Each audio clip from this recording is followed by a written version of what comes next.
करके जब सूत जी के पास में पहुंचे तो जितनी भी कथाएं हैं, पुराण है, जो भी विचार है, भगवान का सुदर्शन चक्र नैमिषारण्य में है।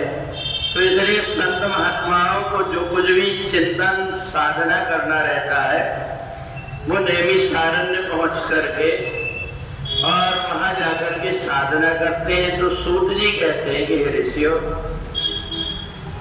पृथ्वी लोक में कार्तिक मास के शुक्ल पक्ष की चतुर्दशी की तिथि भगवान वैकुंठनाथ के नाम से वैकुंठ चतुर्दशी के रूप में मानी जाती है। जिस समय पर भगवान नारायण बलि के यहाँ से चातुर्मास पूरा करके और जब अपने वैकुंठ को चले तो सारे देवता भगवान का स्वागत करने के लिए वैकुंठ में पहुंचे। उस समय जितनी तीर्थ की नदियां थी वो सब भी भगवान नारायण की परिक्रमा करके अब भगवान नारायण का आशीर्वाद लेने गए। तो उस समय भगवान नारायण ने कहा था कि हे तीर्थ की देवी देवता, तीर्थों में अनेक प्रकार के जो ऐसी चीजें गंदगी होती हैं उन सब के कारण तुम दुखी होते हो।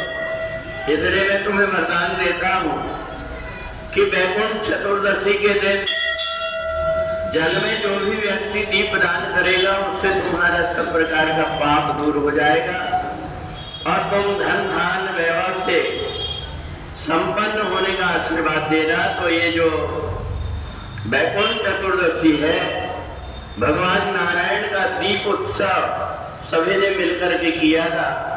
इसलिए चतुर्दशी को और पूर्णिमा को 2 दिन में जो भी व्यक्ति भगवान नारायण के नाम से दीपदान करता है, भगवान नारायण की कृपा से उनके सब प्रकार के पाप दूर होकर के और भगवान के वैकुंठ धाम की प्राप्ति होती है।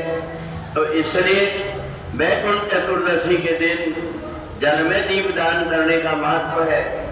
जो व्यक्ति अगर पूर्णिमा के दिन वैकुंठ चतुर्दशी को दीपदान करके पूर्णिमा के दिन कोई नदी में, कोई सरोवर में, कोई तालाब में जाकर के अगर दीप स्नान करके पूजन करके दीपदान करता है उसको अनंत गुना पुण्य मिलता है।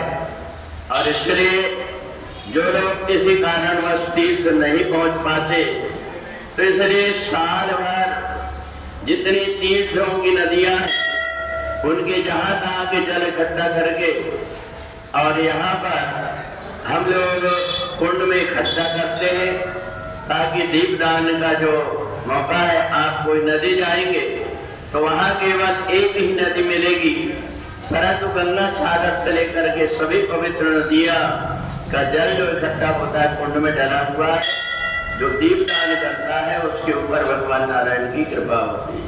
बोलिए सच्चिदानंद भगवान की।